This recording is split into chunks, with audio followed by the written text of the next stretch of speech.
Prism एक ऐसा अपवर्तक माध्यम होता है, लेकिन अपवर्तक होने के बाद भी यह एक पारदर्शी होता है। इसमें किरणों का परावर्तन अपवर्तन होता है, अर्थात प्रिज्म एक ऐसा अपवर्तक पारदर्शी माध्यम होता है जो परस्पर झुके किसी भी कोण से झुके पांच समतल पृष्ठों से घिरा होता है ना। पांच समतल पृष्ठों से घिरा होता है, उसे क्या बोलते हैं? प्रिज्म बोलते हैं। और किरण प्रकाशिकी के चैप्टर में सबसे महत्वपूर्ण टॉपिक जो है वो प्रिज्म का ही है।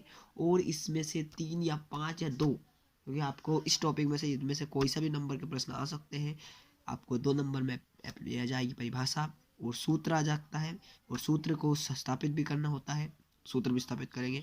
तो प्रिज्म एक ऐसा अपवर्तक पारदर्शी माध्यम होता है जो परस्पर किसी कोण से झुके पांच समतल पृष्ठों से घिरा होता है। प्रिज्म का अपवर्तन सूत्र mu is equal to sine कोष्टक में A plus delta m by two फिर by sine A by two होता है। तो चलिए इसको सिद्ध करते हैं, कैसे आया, वीडियो को अंत तक देखें। प्रिज्म को समझने से पहले हमें इसकी कुछ जानकारी ले लेनी होती है। जैसे ये वाला जो कोण होता है, जो ऊपरी हिस्सा होता है, इसे प्रिज्म कोण कहा जाता है। और इस प्रिज्म कोण का मान अपवर्तनांक जो होता है उससे आधारित होता है। अगर प्रिज्म कोण बड़ा होगा तो अपवर्तनांक भी बड़ा होता है। ये आसपास के इन पृष्ठों को अपवर्तक पृष्ठ कहा जाता है, जो 5 समतल अपवर्तक पृष्ठ होते हैं जिनसे वह घिरा होता है। नीचे वाला एंगल जो होता है वह आधार होता है। वो आधार ये भी बन सकता है जब आप इसको यूँ धर दोगे, ये आधार भी बन सकता है जब आप इसको यूँ धर दोगे। तो जब आप इसको पलटोगे तो ये वाला कोण प्रिज्म कोण बन जाता है, जब आप उसको उधर पलटोगे तो ये वाला प्रिज्म कोण बन जाता है। तो चलिए शुरू करते हैं।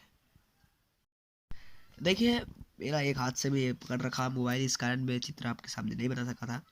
कि एक पी और क्यू, ये प्रिज्म है, माना कि एबीसी एक प्रिज्म है।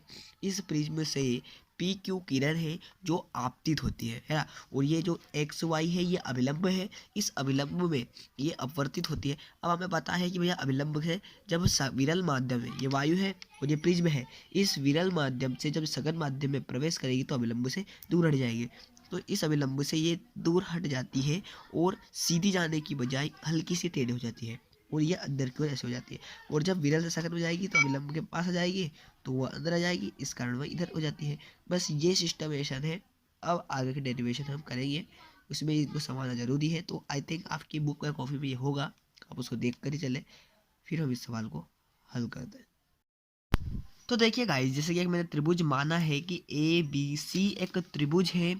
अब एक पी क्यू किरण इसमें से यहाँ से आपतित हो रही है। अब ये सघन क्षेत्र है, ये विरल क्षेत्र है, तो ये अपवर्तित होगी और अपवर्तित होकर बाद फिर वह निर्गत के रूप में ले लेगी। ठीक है, तो ये चित्र तो आप अपनी बुक से समझ सकते हो। आगे हम चलते हैं। देखिए कि नीचे हमने लिखा कि हम जानते हैं कि त्रिभुज के दो आंतरिक कोणों का योग बाह्य कोणों के योग के बराबर होता है। देखो, ये त्रिभुज बना, इस त्रिभुज के ये दोनों कोणों का योग, इसको यहाँ पर अगर कोई बाहरी कोण होगा तो इसके बराबर बड़ा होगा। लेकिन हमें इससे कोई मतलब नहीं है, हमें विचलन निकालना है, इस विचलन कोण का मान निकालना है।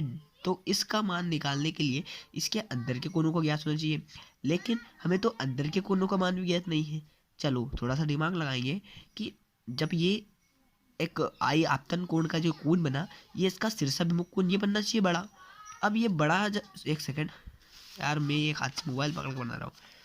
तो जब ये शीर्षाभिमुख कोण बना, तो शीर्षाभिमुख कोण बनने के कारण मतलब ये पूरा बनेगा आई, और इस आई में से अगर मैं इस आर को घटा दूंगा तो ये वाला एंगल बचेगा कि नहीं, ये वाला एंगल इसका ही कोण बनेगा। तो इसे मैंने इसमें किया, देखो कोण क्यू आर एम सॉरी गलत लिखा गया है, वो एम क्यू आर होगा वो, है ना, एम क्यू आर में तो I one minus R one, और ऐसे ही एम आर क्यू में I two minus R two. ये देखो, तो मेरा डेल एम क्या बनेगा, अगर इनके मान ये हो जाएंगे तो I one minus R one plus, क्योंकि दोनों कोणों का योग बराबर होता है ये अपने बोला, और डेल एम निकल जाएगा विचलन। अब अगर विचलन न्यूनतम हो, विचलन की बहुत सारी स्थितियाँ होती हैं।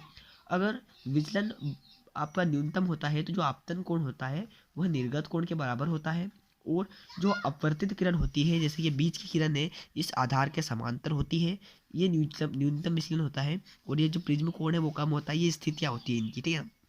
तो अगर न्यूनतम हो तो ये I1 ये I2 से कोई फ़र्क नहीं पड़ने वाला, तो दोनों I जुड़ जाएंगे, 2I हो जाएगा।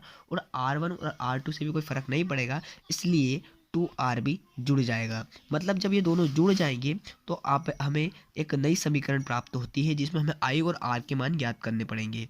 अगर हम I व R के मान ज्ञात करेंगे तो हमें इसका जो सूत्र हम उत्पन्न करना चाहते हैं वो हमें प्राप्त हो जाएगा। चलिए तो शुरू करते हैं। I व R के मान हम चतुर्भुज MQYR में निकालेंगे। देखिएगा कि यहाँ से यूं यूं एक चतुर्भुज बन रहा है। इस चतुर्भुज से हम निकालना चाहेंगे कि भैया यहाँ पर कोण A+QYR कोण है ना, का मान 180 डिग्री होता है। देखो चतुर्भुज के चारों कोणों का योग 360 होता है, तो दो कोणों का योग 180 होगा, बिल्कुल होगा। और हमें इन दोनों की ही मदद चाहिए। आप हमेशा ध्यान रखिएगा, आप एग्जाम में करने जाएं तो इन दोनों को ही आपको लेना है। ये दोनों ही IMP होते हैं किसी भी क्षेत्रफल की दृष्टि से देखने चाहो तो इन दोनों का लेना है। तो कोण A कोण QYI है ना, इन दोनों का योग 180 हो गया। फिर मैं इस कोण में जाऊँगा त्रिभुज बना के, तो मैं ले जाऊँगा त्रिभुज QYR में, उसी में। तो उसका मान निकालने के लिए एक कोण निकला R1+R2 = 180 डिग्री। ठीक है, तो न्यूनतम विचलन होगा तो दोनों जुड़ जाएंगे, जो हमने पहले भी किया था। अब इधर ध्यान दें कि इस समीकरण में और इस समीकरण में 180 180 आ रहा है, मतलब ये दोनों बराबर है। इस QYR से इस QYR से ये QYR पे कट जाएगा, मतलब 2R बराबर में कोण A बचेगा। फिर A का मान निकालना है तो 2R बटे मतलब R का मान निकालना है तो A/2 हो जाएगा। ठीक है, चलिए आगे चलते हैं। देखिए यहाँ पर देखिए मेरा थोड़ा पन्ना मुड़ा है। ΔM = 2I - 2R, ये हमें समीकरण प्राप्त हुई थी। उस समीकरण में हमने R का वैल्यू पुट किया, और जब R का वैल्यू हमने पुट किया तो 2I - 2A इंटू में A/2 हो गया, 2 से 2 कट जाएगा और A बचेगा। तो ΔM = 2I - A, डेल क्या बोलते हैं इसको मुझे पता नहीं है। ΔM + A, ये इसका पक्षांतर हो जाएगा, /2 हो जाएगा, I का वैल्यू निकल जाएगा। अब हम स्नेल का नियम लगाएंगे। स्नेल के नियम में साइन वही रहेगा।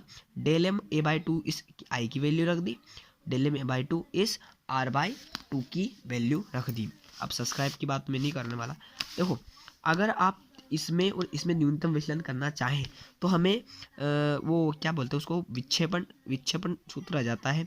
और इसमें ΔM + A/2 A/2 हो जाता है, इससे ये कट जाएगा। तो ΔM + A/A = म्यू निकलेगा। और इस सूत्र से आपका ΔM निकलने वाला है म्यू -1A। ये एक और सूत्र होता है निम्न विक्षेपण के लिए, इसी से निकलेगा क्योंकि हम अल्पतम बात करने वाले हैं। तो ये हो गया हमारा प्रिज्म का सूत्र। मिलते हैं नेक्स्ट वीडियो में, तब तक के लिए धन्यवाद।